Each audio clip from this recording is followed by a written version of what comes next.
총선까지는 단 하루가 남았습니다. 2부 더불어민주당과 국민의힘을 거쳐 3부에서는요. 개혁신당과 진보당을 순서대로 만나보도록 하겠습니다. 먼저 개혁신당 이주영 총괄선거대책위원장이 연결돼 있습니다. 안녕하세요. 네, 안녕하십니까. 위원장님 반갑습니다. 네, 반갑습니다. 선거가 바로 내일인데요. 선거 유세 다니시면서 느껴지는 민심 어떤 것 같습니까? 저는 이렇게 현장 유세를 하는 것은 처음이어서 처음에는 낯설었는데 이제 같은 곳을 여러 번 방문하게 되면서 점점 민심이 달아오른다는 느낌을 받을 때가 있고요. 동시에 또 정치 자체에 대해서 지금 국민 여러분들이 좀 많이 실망하신 부분이 있었구나. 그래서 많이 이제 분노하시기도 하시고 저에게 표현도 해주시고 그런 모습 보면서 좀 안타깝기도 했습니다. 그래요. 정치 신인이시잖아요. 네. 다니면 많이 좀 알아보십니까? 어떻습니까? 이제 당원분들은 점점 이제 알아봐 주시는 것 같고 사진도 저랑 많이 찍어주시고 또 의료계 특히 이제 의사보다 간호사분들 많이 알아봐 주시고 반가워해 주실 때 제일 좋았습니다. 그래요. 이렇게 알아봐 주시는 이유가 바로 소아과 의사로서 정치에 입문하시게 된 건데요. 비례 1번이시기도 하고요. 그런데 소아과 의사에서 정치권으로 입문하게 된 계기가 있을까요?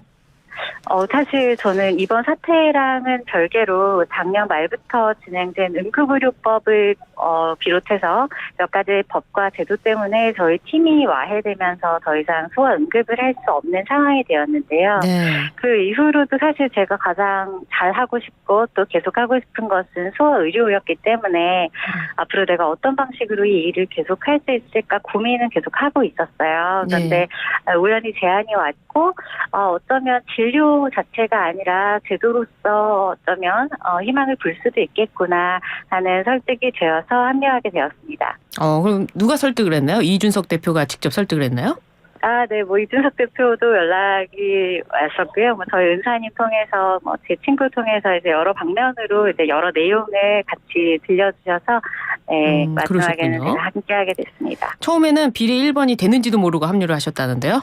네, 저는 사실 비례 순번도 정확하게 이제 잘 몰랐고, 아예 이렇게 몇 번이다 이렇게 언급을 받고 들어간 게 아니라, 이제 개혁신당에서 제가 필요한 이유에 대해서만 듣고 거기에 동의가 돼서 합류를 한 거여서, 발표가 난 이후에 저도 알았습니다. 보도가 난 후에. 개혁신당에서 필요한 이유가 바로 의정 갈등 문제 때문일까요?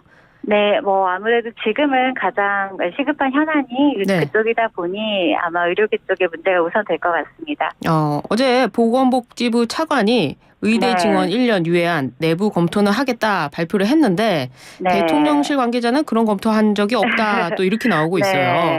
의사로서 또 소아과 특히 가장 문제가 되고 있지 않습니까? 증원 규모는 필요할 것 같은데요. 여기에 대한 확실한 입장은 무엇이죠?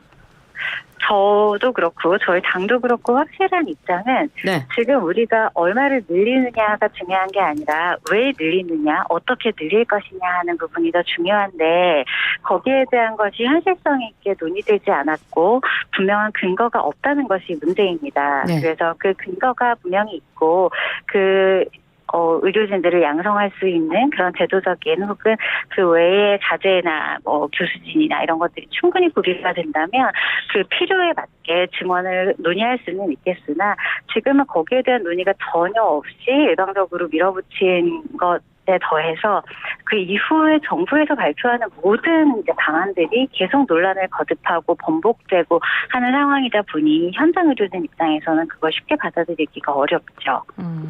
근데 늘리자는 것 자체를 반대하는 건 아니네요. 보니까요.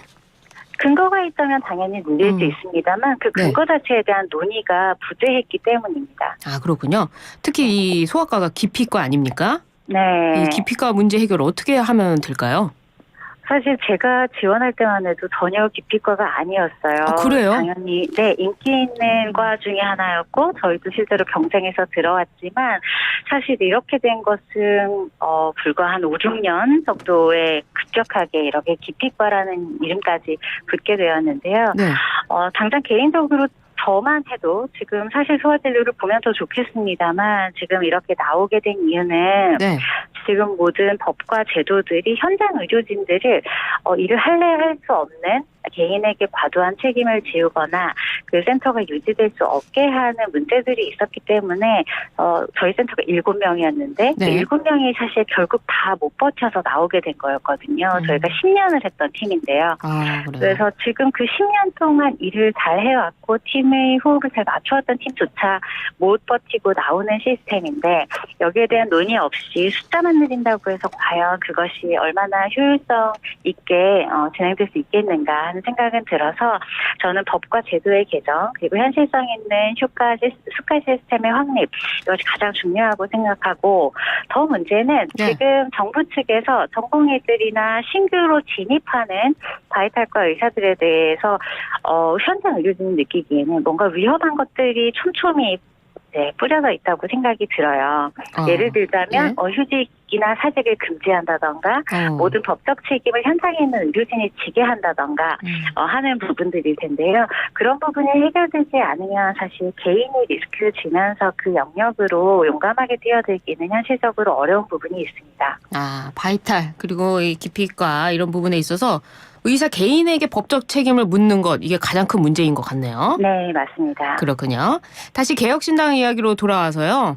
네. 지금 선대위로 하고 계시니까 네. 개혁신당이 애초에 목표석이 30석으로 제가 알고 있는데 지금 네. 판세로 보면요. 좀 어려워 보입니다. 이번 네. 총선의 의석수는 몇 석입니까? 저희가 지금 의석수를 정확하게 목표를 해서 말씀드린다기보다 지금 이제 하루가 남은 상황이고 네. 각 지역구에서도 분위기가 많이 바뀌고 있기 때문에 저희는 최대한 지역구에서도 이제 지금 경합 중인 영역에 집중을 하고 또 비례대표도 최대한 많이 확보하는 것이 저희의 목표인데요. 네. 그런 것이 이제 비례대표의 경우에 보통 다른 당의 경우에는 세를 불리는 데에 조금 집중이 돼 있다면 저희는 1번부터 10번까지가 다 각자 다른 영역의 전문가들로 영입이 되어 있어요. 그렇기 때문에 최대한 많은 숫자가 들어가면 들어갈수록 더 많은 영역의 국민들이 이득을 보시는 구조로 영입이 되어 있어서 하루 남았지만 최대한 많이 저희가 국회로 진입을 하는 것이 목표입니다. 비례대표는 진짜 비례대표 제도에 맞는 그런 후보들을 내세우신 것 같은데요. 그런데 네, 지금 맞습니다. 지역구에서 네. 대표되는 게 이준석 대표 아닙니까? 또 네네. 허은하 의원도 그렇고요. 네네. 이준석 대표, 허은하 후보 전부 당선 예상은 하세요?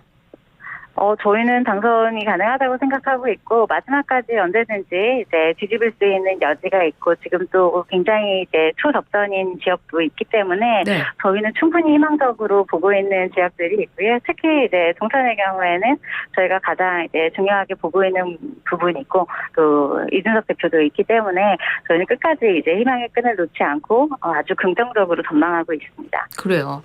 네. 개혁신당이 초반에는 제3지대 돌풍의 중심이 되지 않을까 이런 예측도 있었는데요. 네. 현재 조국 혁신당이 비례 여론조사를 보면 대부분 네. 높은 1위를 차지하고 있습니다. 네네. 이준석 대표는 시험대에도 오르지 못했다 이런 언론 보도들이 있는데요. 개혁신당 네네. 내부에서는 이준석 대표라든지 이 개혁신당 자체에 대해서 어떤 평가를 하고 있습니까? 저희는 가장 중요하게 생각하는 것이 그 시작부터 과정 그리고 결과에 이르기까지 국민 여러분이 납득하실 수 있는 정상적인 그리고 열심히 하는 정당을 꿈꾸고 있는 중이에요. 그렇기 때문에 저희는 당당하게 지역구도 내고 비례대표도 비례대표의 취지에 맞게 내고 그래서 정정당당하게 선거를 치르는 것 자체가 첫 번째 목표이기도 하고요. 두 번째는 지금 현재 정치 양분화된 부분에 대해서 국민 여러분이 많이 실망을 하시다 보니까 강력하게 심판을 이제 이야기하는 부분에 조금 더 귀가 잘 들리실 수 있을 거라고 생각은 합니다. 네. 하지만 문제는 우리에게 필요한 것은 심판 그 자체가 아니라 심판 이후에 무엇이 있는가라고 생각을 해요. 그렇기 때문에 심판 그 이후에 대해 가장 선명한 정책을 제시하고 가장 다양한 영역에 실제적인 관심을 기울이는 정당이 어디인가를 한 번만 돌아보시면 분명히 저희를 알아보실 거라고 생각하고 저희는 정치를 오늘만 하는 것도 아니고 그리고 심판만을 위해서도 하는 것이 아니라고 생각하기 때문에 올바른 정치, 미래를 위한 정치, 국민들을 정말로 설득할 수 있는 납득하실 수 있는 정치를 위해서 노력하고 있는 중입니다. 선명한 정책이라고 말씀하셨는데요. 심판 이후에 당선이 되면 어떤 걸 구체적으로 개혁신당이 보여줄 예정이죠? 저희가 지금 3대 과제 10대 정책을 제안을 했어요. 그래서 이제 민생개혁에 의료와 국민연금 등이 들어가 있고, 두 번째는 정치개혁이 들어가 있고요. 네. 마지막으로 과학기술 쪽의 개혁 방안들이 있는데요.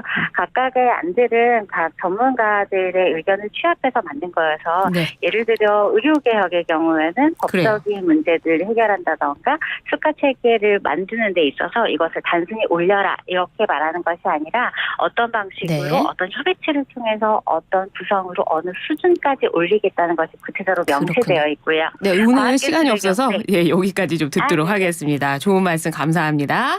네, 감사합니다. 지금까지 이주영 개혁신당 총괄선대 대책위원장이었습니다. 바로 이어서 진보당으로 연결해 보도록 하겠습니다. 윤희숙 진보당 상임대표와 이야기 나눠볼 텐데요. 나와 계십니까? 네, 안녕하세요. 안녕하세요. 내일이 총선입니다. 후보들 지원 유세에 함께하고 계신데요. 전반적인 판세 진보당은 어떻게 분석하고 있습니까? 네, 제가 부산, 울산, 광주, 전남, 전북, 충북 다 다녀왔는데요. 네, 모두 정권 심판 열기가 굉장히 뜨겁습니다. 그래요. 특히 영남 지역 민심 변화가 눈에 띄는데 네, 4년 전에 민주당이 압승한 선거에서도 부산, 경남 PK에서 야권 의석수가 40석 중에 7석 정도 불과했는데 이번에는 민주진보가 두 자릿수 이상 만들 수 있지 않을까 예측되고 있습니다. 그래요. 진보당 후보 21명이 완주하고 있다고 하는데요. 지역구에서는 몇 석을 목표로 하고 계세요? 저희 최대 5석 목표로 하고 있는데요. 네, 어디입니까? 저희 부산의 노정현 후보, 네. 울산 북구 윤종호 후보, 그리고 광주 북구 의뢰 윤민호 후보, 전남 순천 갑의 이성수 후보, 네. 그리고 전북의 우리 강성희 의원 저희가 지켜주시길 호소하고 있는데요. 네.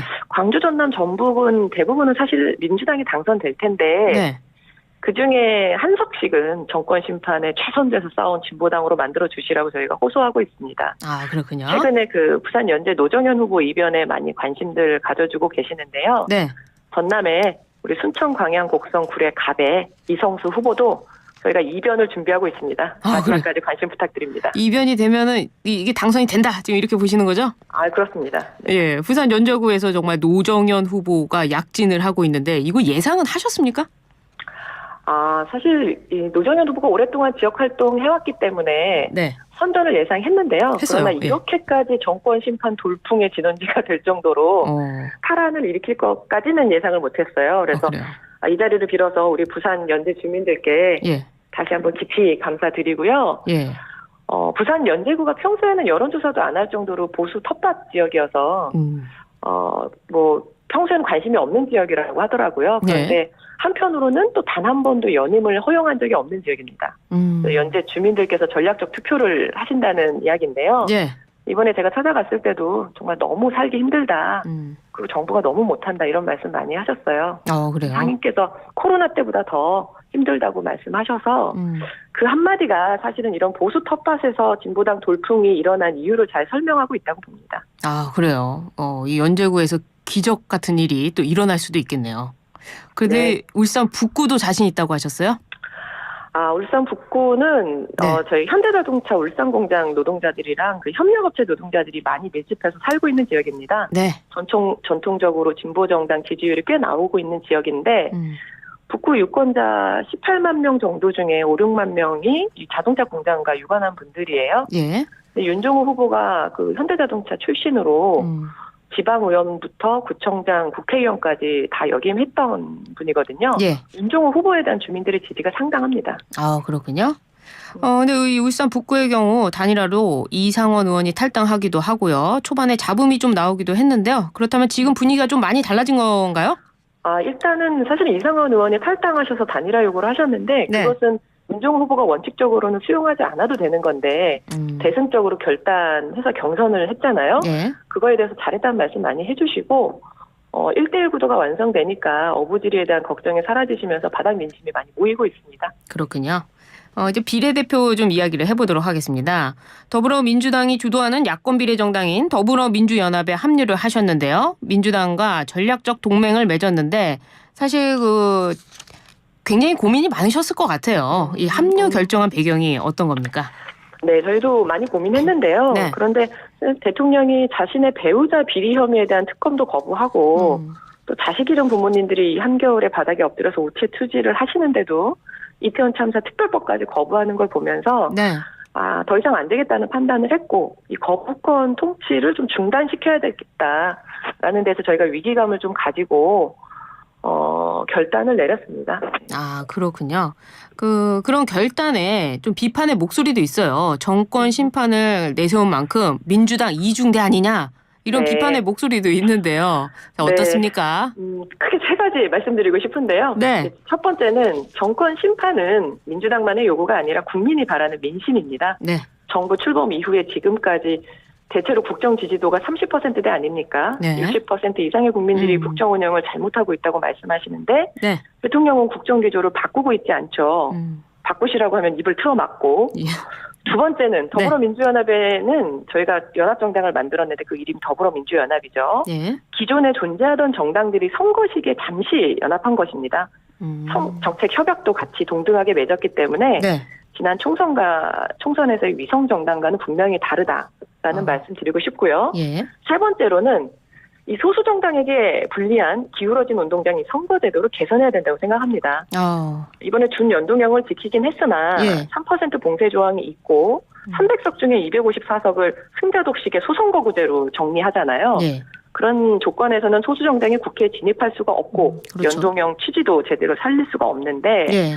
이런 상태로 만약에 지역구에서 진보당에 85명의 후보가 완주할 경우에 야권이 분열돼서 사실 여당이 어부지리로 당선이 될 수 있는데 네.